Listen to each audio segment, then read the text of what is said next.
Okay, mga ka-experiment, dagdagan naman natin yung mga computation natin. Natapos natin mag-compute yung sa battery. Meron tayong battery na 12 volts, 200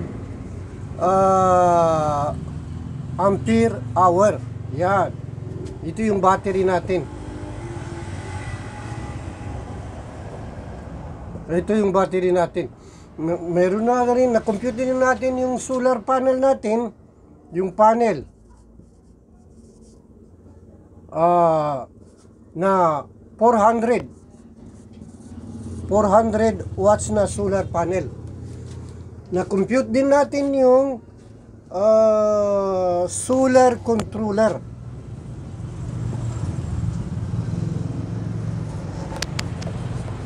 Computer natin, solar controller natin, meron tayong 40 amp. Yung solar control pala natin dito ay MPPT. MPPT yung solar panel natin dito. Kasi iba yung paggamit ka na ng ano ba yung PWS, PWM. Iba yun, ang lalabas ng mataas. Dito lang ginamit natin para tamang-tama lang yung 40 ampere na solar controller. Ang kulang lang sa atin ngayon ay yung inverter. Inverter. Ito ngayon ang i-compute natin. Ito na siya. Inverter. Matatandaan natin doon sa unang computation natin doon sa battery, mayroon tayong mga appliances na i-compute doon para mapagana ng battery na 12 volts 200 ampere hour. Ang kwan natin, ito yun siya. Kung matatandaan ninyo, yung isang TV na 45 watts at saka isang electric fan na 25 watts at tatlong LED bulb na 8 watts at saka dalawang LED bulb na tag 5 watts.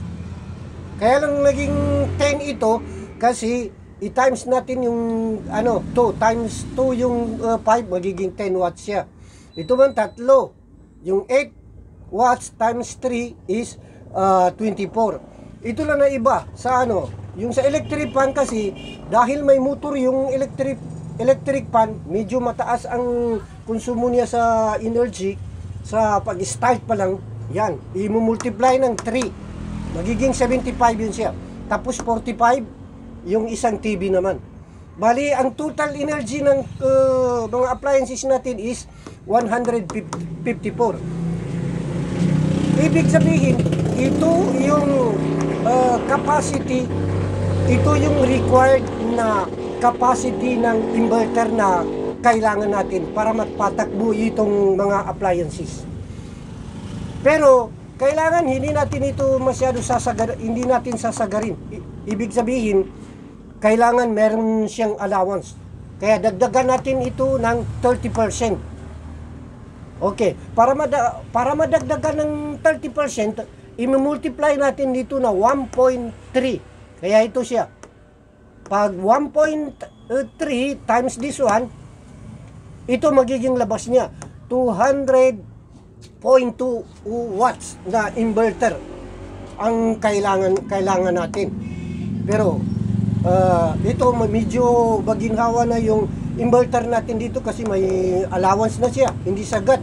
Yan, hindi mahirapan sa sa 154 lang na wattage. Yan, may allowance na siya. Kaya ito ang required. Ito 200 pwede rin kay konti naman yung 0.2 na yan. Okay. Udi kaya kung saan na ditong gusto mo, ikaw nang bahala kung anong mga wattage ng inverter na gusto mo. 200, 250 watts, 300, 500 watts. Kung saan dyan, okay na yan siya.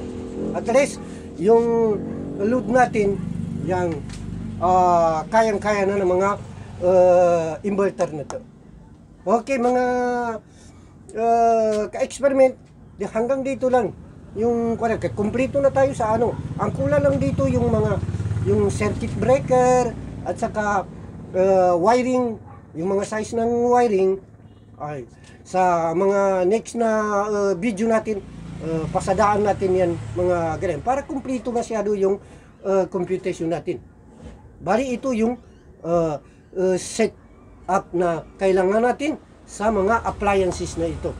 12 volts, 200 ampere hour, solar panel na 400 watts, solar controller na MPPT na 40 ampere. Yan, yung inverter natin, yung kahit saan na dyan, kahit ito, pwede na yan siya. Mura lang yun. Kaya ganyan na lang. Okay, mga ka-experiment, hanggang dito lang. Magandang hapon. God bless.